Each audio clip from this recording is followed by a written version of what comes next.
நம்ம அன்னை மரியாதை பார்க்குறதுக்காக ராமநாதபுரத்துலேருந்து வேளாங்கண்ணி வர ஈசிஆர்லேயே ஒரு ட்ரிப்பு மக்களே.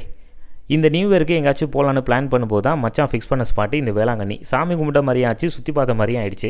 நம்ம ஊர் திருவொற்றியூர்லேருந்து வேளாங்கண்ணிக்கு 170 கிலோமீட்டர். தொண்டி ஈசிஆரை பிடிச்சி போனால் ஒரே ரோடு தான். கரெக்டாக 1:30க்கு தொண்டியில் டீசல் அடிச்சுட்டு கிளம்பணும். ஈசிஆர் ஃபுல்லாகவே சிங்கிள் ரோடு அப்படிங்கிறதுனால ஸ்லோவாக தான் போனோம். வேளாங்கண்ணி ரீச் ஆகிறதுக்கு கரெக்டாக ஒரு 5:30 ஆயிடுச்சு. இடையில தம்பிக்கோட்டை அப்படிங்கிற ஒரே ஒரு இடத்துல மட்டும் ஸ்டாப் பண்ணி டீ குடிச்சிட்டு கிளம்பணும். இந்த வேளாங்கண்ணிக்கு நான் ஸ்கூல் படிக்கும்போது ஒரு டைம் டூர் வந்தேன். 15 வருஷத்துக்கு அப்புறம் இப்போ தான் மறுபடியும் விசிட் பண்ணுறேன்.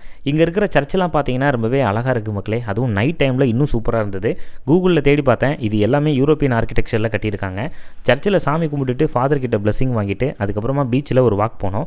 செம்ம க்ரௌடு. கிட்ஸ் விளையாடுறதுக்கு பார்த்தீங்கன்னா நிறைய விஷயங்கள் இந்த பீச்சில் வச்சுருந்தாங்க.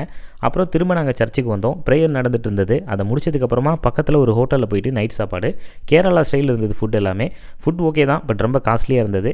சாப்பிட்டு முடிச்சதுக்கப்புறமா அகோடாவில் இருக்கிறதுலையே சீப்பஸ்ட்டாக ஒரு ரூமாக பார்த்து புக் பண்ணோம்.